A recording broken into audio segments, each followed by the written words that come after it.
Hey there, everybody. Welcome to the Dental Handoff. I'm Dr. Kelly Tanner. Today, I have with me Hannah Neumann. Hannah, thanks for being on the show. Yeah, thanks for having me.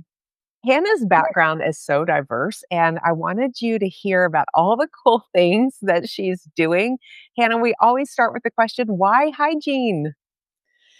Well, it is a good question. I might I feel a little bad saying this, but I genuinely I had no grand plans for a career in the beginning. I was pretty young and my older sister is a hygienist. She has 5 kids now. She doesn't really practice anymore. She's just full-time mom, but she kind of paved the way for me and I was just pretty young and I don't think I was thinking about what I wanted to do. I just thought like that could be a good job.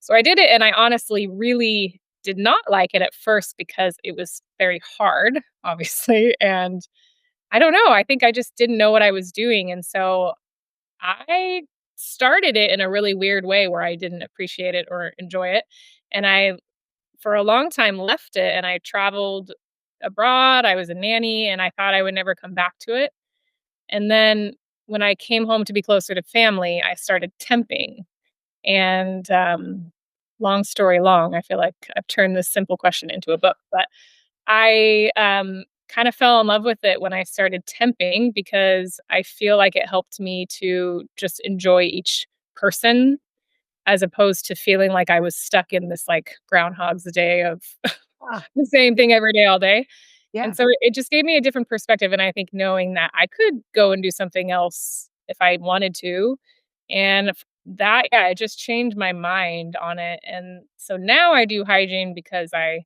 do love it. I love the people.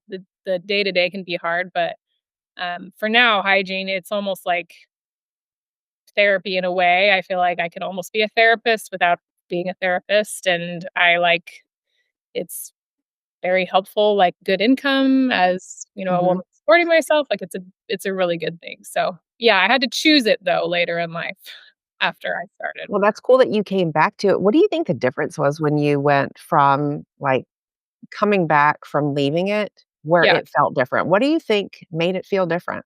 I know, I've tried to figure it out, I don't know, I don't know if it's like I was different and Mm. had gotten a lot of just adventuring out of my system and, like, got to live a life that had no consistency, and so then when I came back, I really appreciated the structure and consistency of a career like that, and,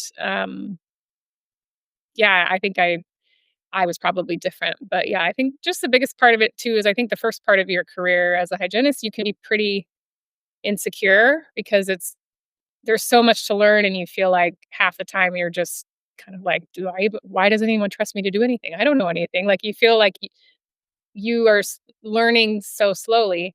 So by the time I came back, I think I felt like I found my groove and my strengths, and I kind of knew like what I could bring to the table as a hygienist in a way that I didn't when I was Yeah. younger. So I Okay. did this growing up. Yeah, because I'm just thinking, reflecting back. I think of course, especially at a hygiene school, we're all questioning ourselves, like, did I even get the distal of 14? I You still know, like, yeah.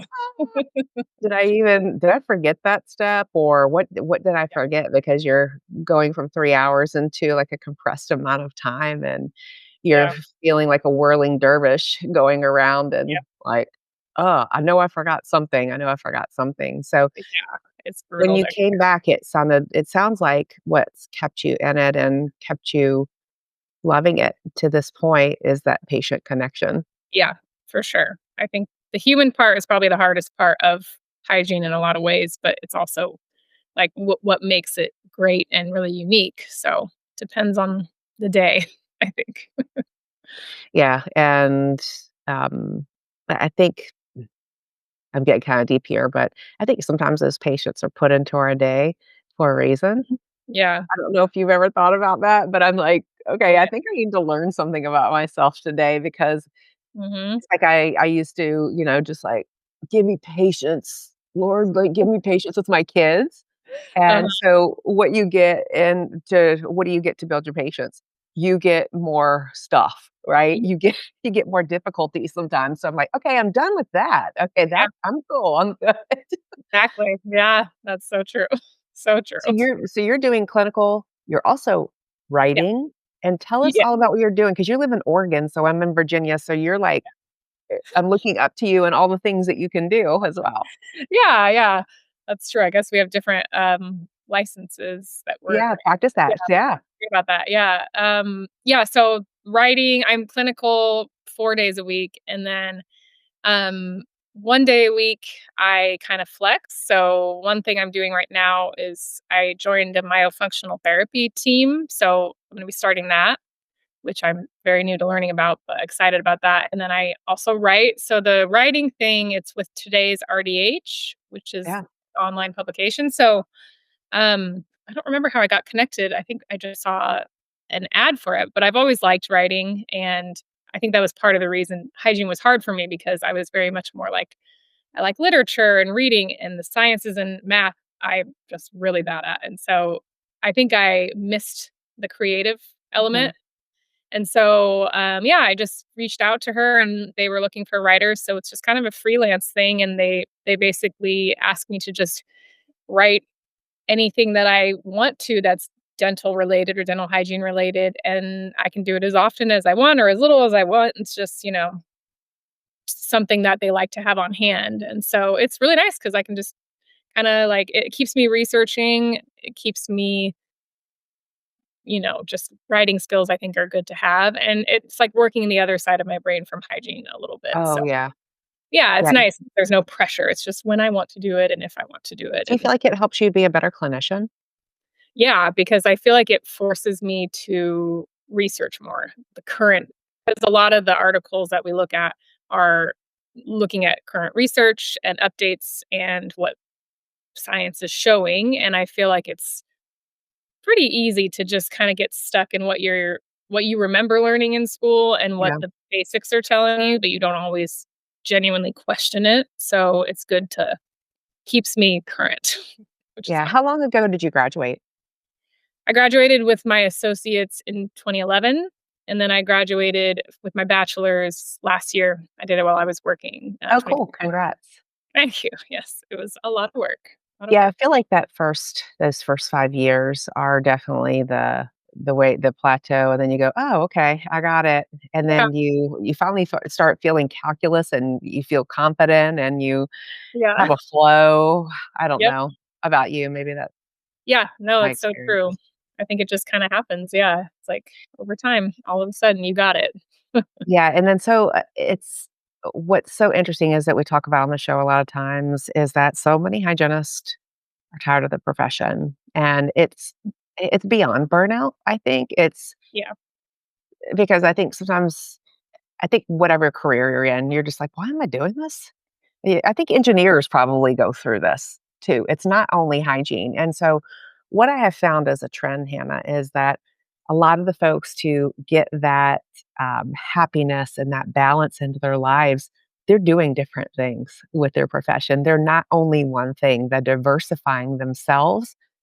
And they right. didn't think about it before, but all of a sudden they have a aha, and why can't I do that? Why couldn't I Yeah. do that? I'm going to do that. Yeah, I love that. Sorry for everybody that can see my puppy up here Yeah, sometimes. let's see the puppy. Let's see her. That's the Let's cute see her. part. Yeah. Oh, it's a baby. She's 9 months old. 9 months old, yeah, She is so she's sweet. If you guys big. are watching the YouTube, she's so beautiful. It's so cute. Anyway, yeah, I think the diversity is what saved my career, and I think it just brings me a lot of happiness, and I do think a lot of it is just the knowledge that if something's really making you unhappy, you are in control. Like you can do something else. And yes, there are factors that can hold you back that you can't control. But the reality is, if you really want to do something different, you can. And there's a lot of options with hygiene. And I think just knowing you can and that you did Yes. helps your happiness level where you can deal with the mundane a little bit more as well. For sure, for Yeah. sure. When you get out of your own way Mhm. and it's there's so many folks who not just hygienists, but in dentistry who are just unhappy or don't know how to advocate for themselves or Mhm. there's a buildup of resentment.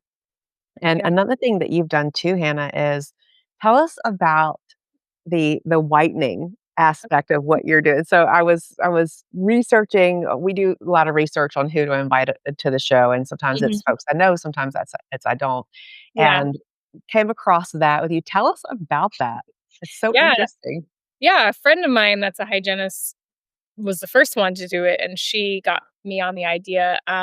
It's something that anybody can train to do. It's through a company called Da Vinci, and they provide like the LED light and the whitening and the training, and you have to get like certified with it. But essentially, my hygienist friend, she has 4 kids, and she was getting tired of the schedule, and she wanted to do something on her own. So she, out of her little house studio that she has, she set up this whole like a TV and a massage chair, and like makes it almost like a spa. And she started making. She was pretty into like TikTok and Instagram, so she had an online presence already, and she just started doing it on the side and just created her own LLC for it.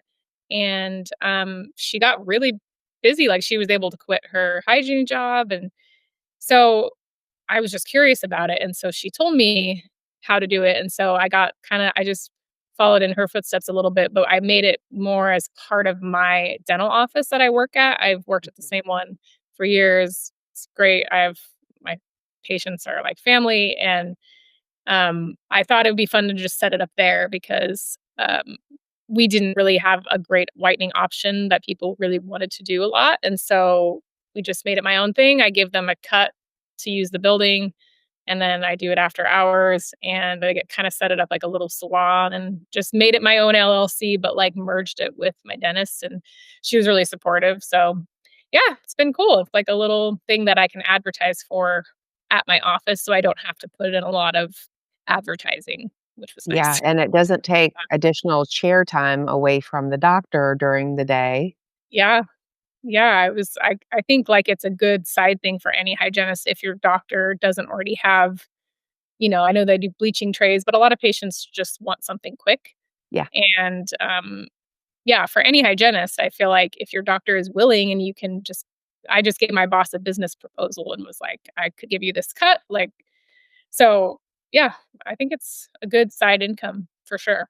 So you're an entrepreneur. I guess, I mean, I wasn't for a long It's always time. an afterthought, like, "Am I? Maybe Yeah, I am." yeah, when I was in, I think I got that idea more to be an entrepreneur when I moved abroad. I was in Paris, and I just felt like I was, like, floundering as, like, "I don't know what I'm doing here. Everyone's dressed better than me. Like, I don't have enough money to buy nice clothes. Like, what am I gonna do to fit in Paris?" And I loved the city so much that I started, like, finding my favorite food spots and things, and so I ended up creating a tour, like a Airbnb experience where people could book it and come, and so I would, like, lead tours around the city, and that was the first time I did something where I was like, "I could just, like, make something of my own easily and make money." I mean, not easily, but it takes work, but, I could, and so I think just, like, moving to a new place, trying something different that was just working to my strengths just kinda changed my mindset, I guess, and so ever since then, I probably think more that way. You were a tour guide. You Yeah. started your own tour guide business. And how did people find you? I So didn't it know this. yeah, no, it's actually cool. It's through Airbnb. So Airbnb, if you go to the website and you're gonna book a place, you'll see at the top, there's, like, stays and then there's experiences. You can hit the experiences tab, and it will take you to, like, if you say you're gonna go visit New York City, do the experiences and put the dates you'll be there, and you'll see, like, hundreds probably now, but, like, individual tours that people have made through Airbnb, and so I didn't have to advertise at all. It was just people on Airbnb that are coming to visit, and they wanted to book a tour, and yeah, it was like I didn't have to do any work, and it was so That as is far as, like, wild. yeah, and I think anybody can, like, you can set up a tour really easily. You just have to show them, like, photos of what you're thinking and, like, a description, and then they approve it, and, like, they take care of all the taxes. You're like, it's really cool. So, anyway, That's that was mind-blowing. yeah, it was a fun. That is so freaking cool. So you could stay as busy as you wanted. Yeah, yeah, because people book it all the time. Because if you're in, like, a busy city, like, Paris was busy enough, I would always get booked, but yeah, and you can, like, choose the rate that you want, like, per person, and yeah, it was so cool. I could do that. Sorry. Wow. How do you, so I guess when you were ready to move back or to leave or not do it anymore, you just took yourself off the app? Yeah. Yeah. Okay. It's kinda like you can put it to be inactive. So, So yeah. what's the question that you're asking yourself? Like, could I do this? Because you said that, you got curious about, I mean, because you moved, Yeah. extracted yourself, Mhm. started this other business, you had the whitening, you're starting myofunctional therapy with that, you are a writer, and in each of those instances, I'm sure that there's ones we're not even talking about now, right? Like, what came to your mind where you said to yourself, "I'm gonna try that." Yeah, I I think it was mostly, like, opportunity presented itself, and I thought, like, I really wanna keep traveling, and so I want I need more money, like, that's half the battle is, like, I just need to make a little more money on the side to, like, live this travel life that I like to do on the side that keeps me really happy, so I think I just was desperately trying to think of ways, like, how can I make a side income without doing more hygiene because it's hard on your body, but also, like, how do I keep creativity going? And Yeah, yeah, I feel like the writing thing kind of presented itself to me, and I was like, "That could be fun," and then it worked out really well. Um, yeah, the whitening business, that also, I think I just got inspired by a friend, and then myofunctional therapy, I actively sought out because I just feel like it's such a new field that people are talking about, and I wanna understand it more, and I think it would give me opportunities to not do clinical hygiene forever just for physical body, it's hard, yeah, so give your body a break. yeah, and I just think it's, like I think it's good for your brain. I almost think it's good to, like, switch careers every 15 years or something just to keep your brain learning, and yeah, so we'll see how it goes, the new one. That's cool. What I realized too also is that I can learn all these different things, but at my core, because I love the people and I love to make a difference, that kind of like you with the level of questioning, it's like if I wanted to do this, but could I do this? Could I Yeah, also do this? What about that? And just kept being curious about it and saying, what if it looked like that? What if it could be better? Not this or, but this and yeah, that. I don't have to have only this. I can have this and that. yeah, yeah, I do think people often just don't think that way. I'm not sure why, but it's like it's good to live outside of the box a little bit. Yeah. So what would you say to those who to encourage those people to think in a different way? Like, what Mhm. have you gone through yourself to Yeah, say there is nothing one, there's really nothing to lose except for not taking the risk. yeah, Not taking a risk is taking a risk, right? mhm, So what would you say to folks who are considering looking into something or to considering like a different avenue, not maybe even replacing hygiene, but just like yeah. in addition to? Yeah, I would say, yeah, just start thinking about what it is you really like and the life you wanna live.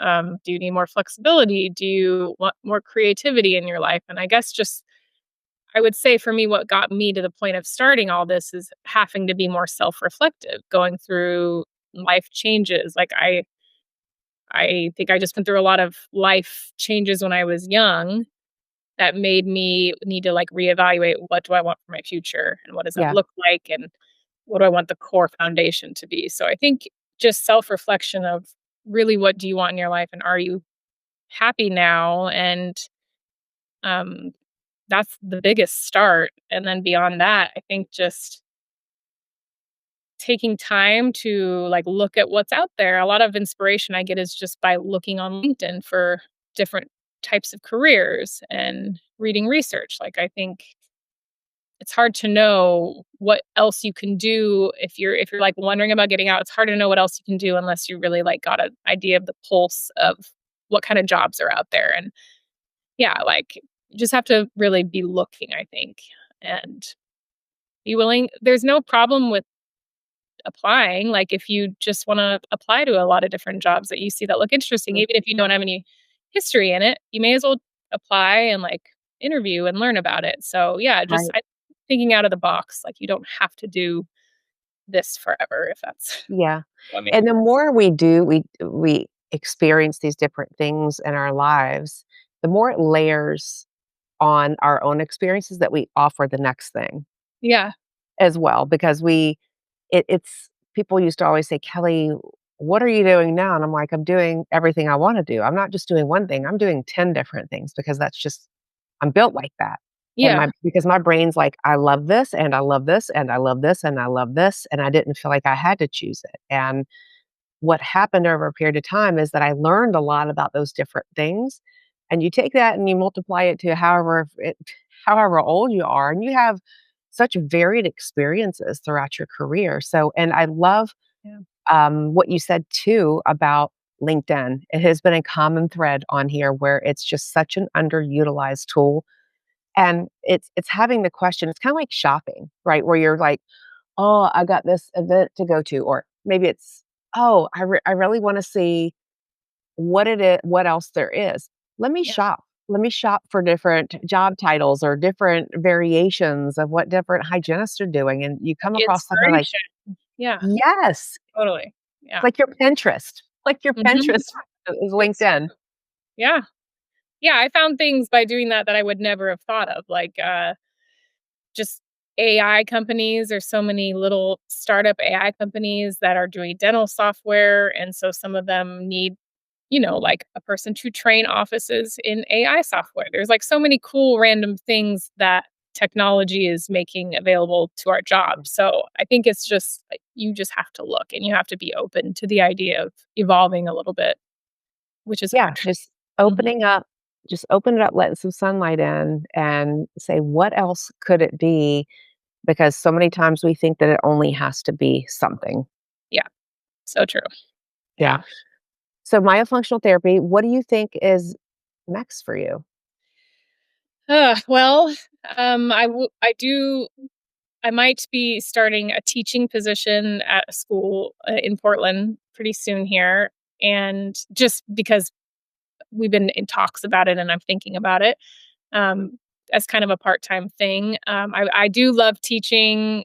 I love I love working with people, so I think that would be a great next step. That and myofunctional therapy are the biggest things on my horizon right now. But I would eventually like to have more of a remote life. I would like to live abroad part of the year if I could. That's ambitious, but those kind of things make me need to think forward of what I can do in the future that is not sitting in the chair as much as I like it right now. But so I think, yeah, myofunctional therapy and teaching are those potentials. But I like how I was saying, like the AI technology that's coming Yeah. into dentistry. I would like to be more on top of that so instead of being wary of it. I think it does scare me for a lot of reasons for not even dental related, just life. But um, I can't avoid it. It's just part of our life now. So I would like to really dive into that more and maybe somehow get involved in that in the dental world Yeah. someday. It's and what you're saying now too is that you're curious about what the future is holding for you. Hmm. Um, and I think at the heart of what you're saying as well is this is the feeling I'm holding in my life for what I want, Hmm. and I'm going to explore all these options around that that's gonna get me there. Yeah. Yeah, when you take it down to a basic level. Yeah. Yeah. I agree. So Well, you're I trying this and when you say all these things, it's like it's nice because you don't think about your own life trajectory sometimes. So it's like it's nice to talk about some of these things because you forget all the different phases of your life. So it's kind yeah, of and a fun. lot of us are right smack dab in the middle of it because it doesn't just happen and then it's over. It keeps happening and you go, "Oh, okay, that was cool." And then you look ahead, "Oh, okay, that was cool." Yeah. But in the meantime, you're going, "Oh, you're learning, you're learning, you're learning," and Mhm. you end up going it's forward momentum. Mhm. Yeah. And the key to any great leader as well throughout of these books that are behind me and that goes up to the ceiling that it says, "The number one thing that all good leaders have in common, successful people, is time for reflection." Oh, I've never heard Believe that. it or not. Yeah, they all take time to reflect and say Mhm. what worked, what didn't work, what do I want to do differently, how whatever you're questioning is like. Some people would do this daily, some people, they had a different cadence. I do it daily. I do it quarterly. I have, like, a big calendar on my wall over here, and I'm like, "Where have I been? What did Intentional. I learn? Where do I wanna go based on what I Yeah. know now?" That's very that's very inspiring, yeah. I think that's very true. I didn't know that about the successful leaders. That's interesting. Yeah, and this Cool. saying and this, not theory, but, like, this thought goes way, way back to, like, Benjamin Franklin. I mean, even they were saying it back then, like, the greatest leaders are the ones who sit down and they pause about what's happened. Yes. It's like your mom said, "Sit down and think about what you did." Mhm. This might be TMI here, but I've created the most, like, beautiful spa-like shower, these, like a big shower because every time I take a shower, I want it to be a time in my life where I do, like, reflect about everything, and I, like, make sure I have, like, nice music and that things are very quiet. Sorry. She's just she's a beast. But I do think it's like an active place where your brain can kind of calm down and really think about Yeah. um, no distractions. How are you feeling about life? Even if you don't really ask yourself the questions in the moment, but you can at least like quiet your brain for a while, and that's Yeah, important. Right.